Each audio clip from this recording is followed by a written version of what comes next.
Today on Filament's Folly, we're going to turn these shapes into this snail. And then from here, we're going to go ahead and finish them off with these beautiful green colors. Stay tuned, timestamps are below. Let's get started.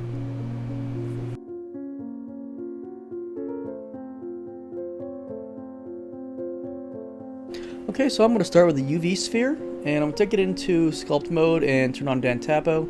And mainly I'm going to use the snake hook tool for the sculpting of the skull, because that's what I'm doing here is the skull. And I'm just going to kind of start pulling. I have a reference human skull here at my desk. Didn't kill anybody, it just happens to be mine. Well, not my skull, somebody gave it to me. Not a killer, just somebody gave it to me. And I'm just going to use that as reference for this. So I'm just kind of working the eyes, pushing in. All this so far is done with that snake hook tool. And I'm just kind of, just keep going back to your reference. It's always important to do that. So now I'm going to go ahead and add a cube, and I'm just going to go into edit mode and just add some loop cuts just to kind of shape it to look more like the snail. I've got a subsurface modifier on here just to smooth it out. And I'm just trying to get the general shape of the snail done here. I'm not trying to make it look perfect. I'm just trying to make it so I have less to do once I get back into sculpt mode, which is where I am now. So now I'm just kind of pulling up those antennas. And then I'll put up the front mandible antenna thingies. I don't know, I'm not a snailologist.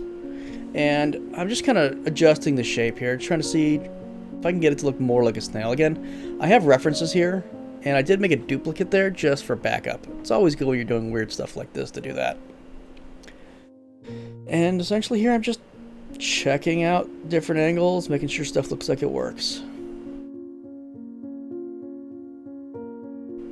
And now I'm going back to working on the skull, just doing more detail. I wanted to get the proportions right before I really started sculpting a lot of that detail. Because the last thing you want to do is spend hours doing something and realize that the arms are too long or too short. Which is, I've definitely done. In fact, one of our next projects, I have something similar to that happening. It'll be a fun zombie. A little bit of a preview. But so far, this is going good. Now remember, keep saving, guys, while you do this. Periodically, you'll see me save while I do this. If you've made a big change, save with a new file name, too.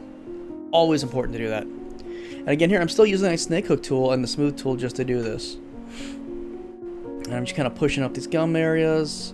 And now I started with a new cube, subsurface multiplier. We've done teeth before, same idea. And I'm just trying to get better and better with my teeth, you know, and the more teeth I make, the better they should look. These still look like pegs here, but I will be putting more loop cuts into them. Again, I studied the teeth that I actually had in the skull that I have here, and that really helped out. Now, this is not a 100% realistic skull. I don't think I have enough teeth in it, but at least it's enough to give it that appearance of, like, pretty realistic. I mean, I wouldn't use it in an anatomy book or nothing, but, you know, for spooky snails, it's okay. Now I'm just putting those gums in, adjusting that nose. Again, now I'm starting to put more and more of these smaller details in now that I've got the proportions right the way I like them.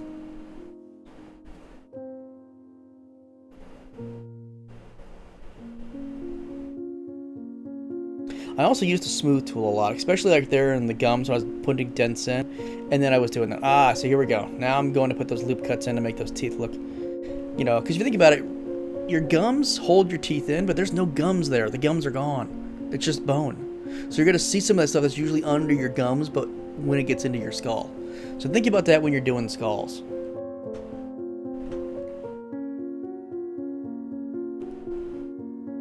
One of the things I wished I would have done here is after I did the teeth, I wished I would have, because they're mirrored at the moment, I wish I would have finished doing them and then moved them independently. So that way they would have been a little bit less symmetrical. Luckily, since half the teeth are kind of missing toward the end of this, you won't really notice it, but I notice it, and that's what's important, that I know it about my art.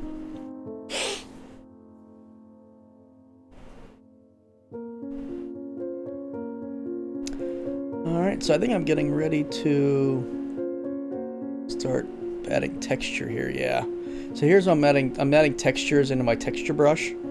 So I'm actually in the texture panel here, and I've bought most of these textures, so I can't give them away. But there's like a broken texture here, and actually, I will be doing a video on how to build some of these textures, and these are actually deforming the mesh with that, which is nice, because that means they'll print. They're not just like cosmetic on the outside.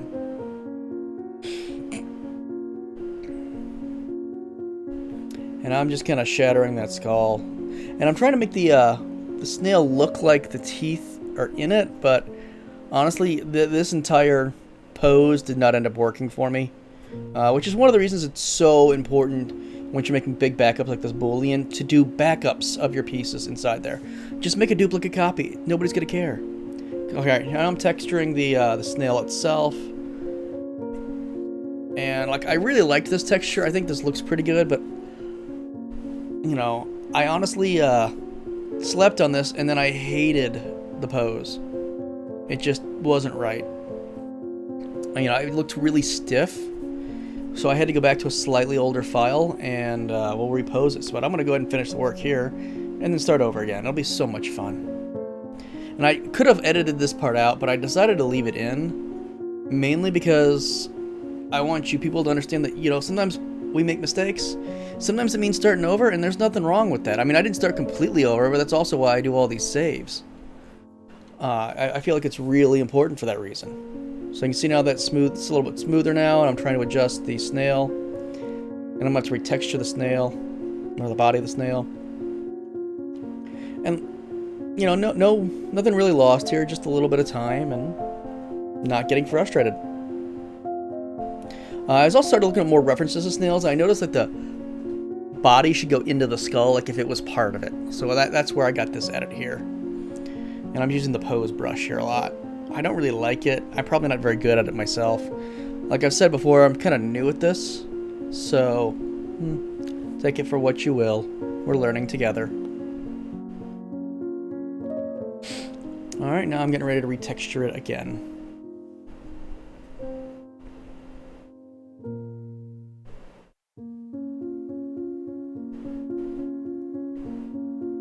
And I was really hoping these textures would hide a lot of the layer lines in this.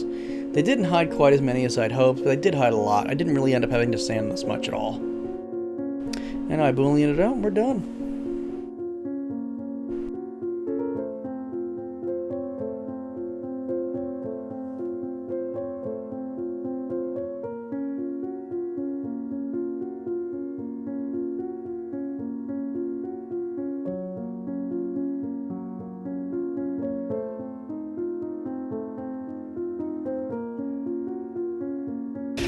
Okay, so welcome to my new paint shop studio. We've got some upgrades going on here. As you can see, we have the snail body here. He looks a little brown in some areas. I've got a new type of filler, which I did use in the last one for the banana, but I didn't show me using it. This stuff is the best I found so far. It smooths real easy. It's non-toxic. You can do it inside. It's just great. A little bit of water smooths everything over. There were a few holes in this area here for where I just didn't get enough fill in the top. I was going too fast. You can see some of them still in this area here. If this was going to be exposed, I would reprint this, but it's going to be inside the snail, so I'm not too worried. And I had one over here. And then I just wanted to get these top guys smooth. We do have a little bit of lines. It's kind of hard to see in this area here. And I'm hoping that a good coat of spray paint is going to cover a lot of that. I don't want to really sand him because there's so many good textures here, and I'm afraid I'll lose a lot of them. So I'm going to try to go for some spray paint. Now, I don't have my normal spray paint. I'm going to have to go ahead and use this, but since we're going to put a primer over this, since we're going to be airbrushing it, I'm hoping it's not going to be an issue. I may have to put a second coat of primer, but that stuff's pretty thin, so I'm not too terribly worried. So we're going to go ahead and use my new little spray area here and get this going. As always, this will probably be time-lapsed. Enjoy.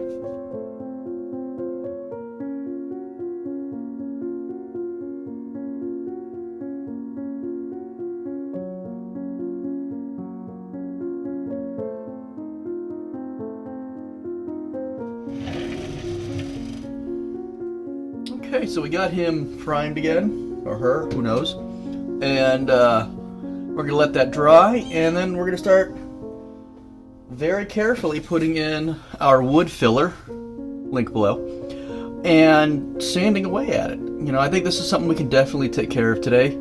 Usually I like to wait until both parts of my pieces are done, or all the parts, but right now that skull is going to take 3 days to print, so we're going to go ahead and work on the snail body while that prints. Okay, so we got the skull done. right here, you probably already saw him a little bit before. We have all the puttying put in.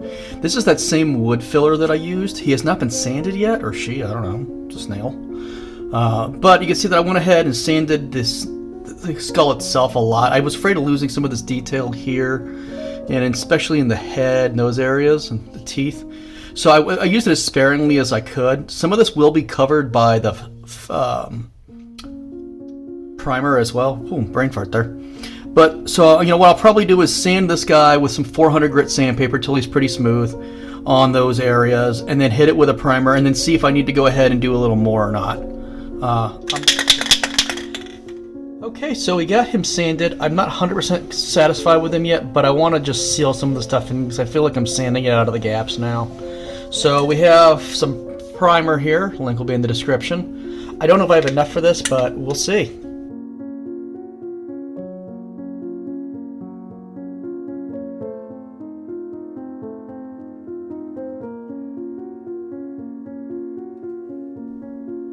Alright, well, as you saw there, it did fall off. I'm probably going to have to do some sanding on it in those kind of spots, but I kind of knew that was going to happen anyway.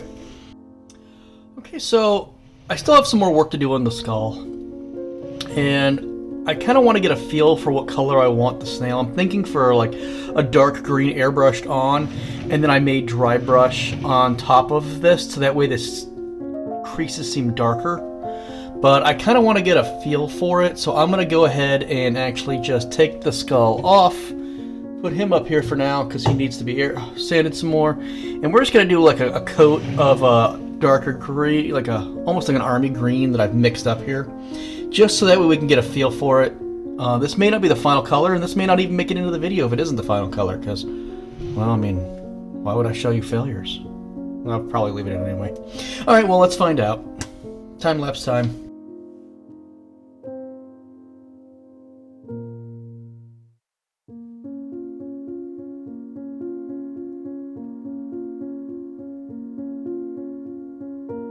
Okay, so I went ahead and put some more filler on this. I came up with a great idea of taking my wood filler we have here, and like I said, link on the bottom, and adding it with water and then using a brush. So I've actually been using both of these brushes here, and what that's allowing me to do is get into these little tiny areas up here and like that, and really get some of this filler in between some of these cracks.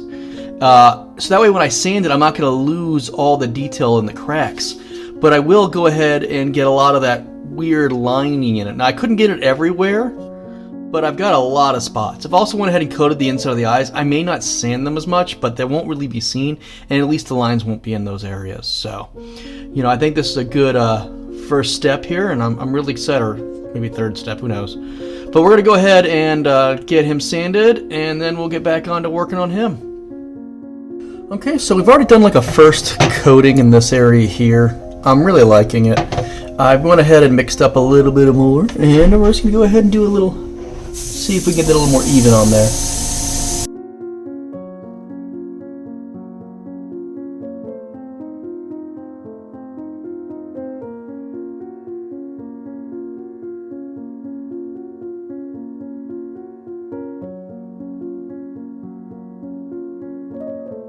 Okay, so we got this guy all painted. He's got some scuff marks because that airbrush stuff is really thin. Well, I'm not worried about that because of where the skull will land on here. So, that'll be like right in that area. That'll be fine. But we need to go ahead and paint the skull. I want to get that guy out of the way so he doesn't get oversprayed. Now, I made this jig. It's actually made out of the back of the snail. And we are going to use it to paint him. Now, I have put this jig in the STL files down below, and this way we can get a nice surround so it won't fall off like it did last time. And I went down to the hobby shop and I got myself some new primer, which is supposed to be better for models and airbrushing onto. So let's hope this works a little better.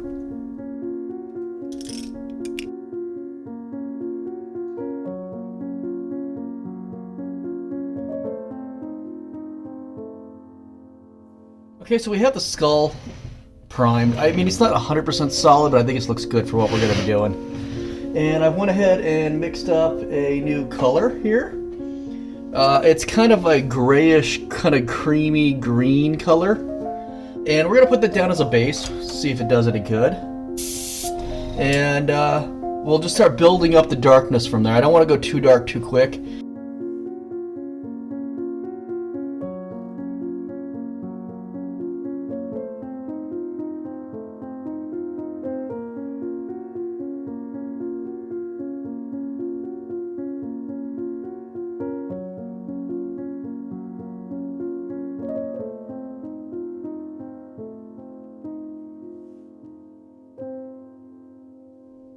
Okay, well I think it's dry enough now to go ahead and start. So I'm going to start with the small markers, and we're going to get into some of these areas here, and then we're going to start working our way to the face. And the thing is, if I fuck it up, we can always just go ahead and paint over it.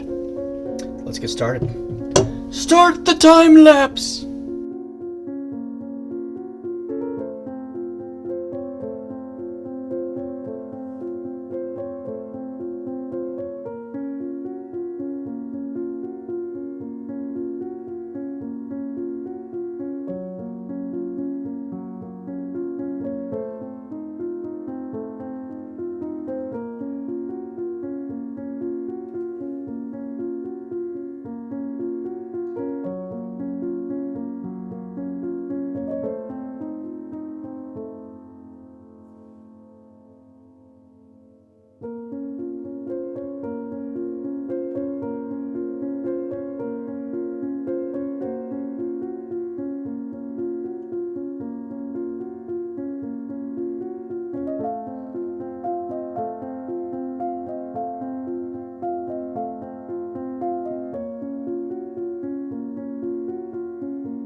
Okay, I am thrilled with the way this looks right now.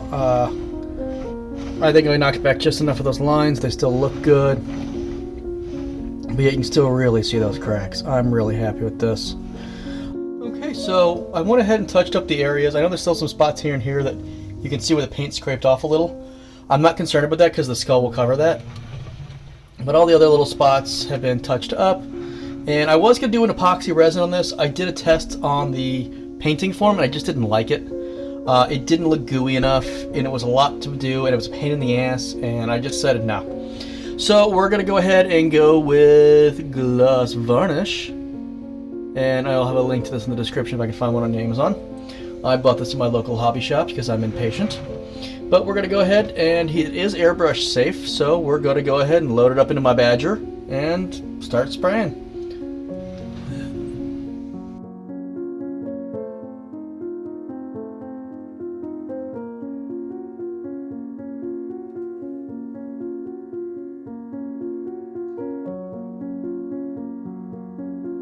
Okay, so he looks really shiny right now. I don't know how much that's going to stay once this dries. I'm probably going to hit it with my handy dandy Val Sassoon hair dryer. Just go ahead and dry it because I'm impatient, but I'm going to clean the airbrush first, and hopefully the next time you see this, he will be assembled and on the table for a finished piece. So he's done. I've learned a lot with this one. I learned that I don't really like resin epoxy. I learned that I need to make the textures of my models a little bit larger, at least for the fine ones, like in the skull. Overall, I think my radioactive Death Snail turned out amazing. Kind of has a Fallout vibe.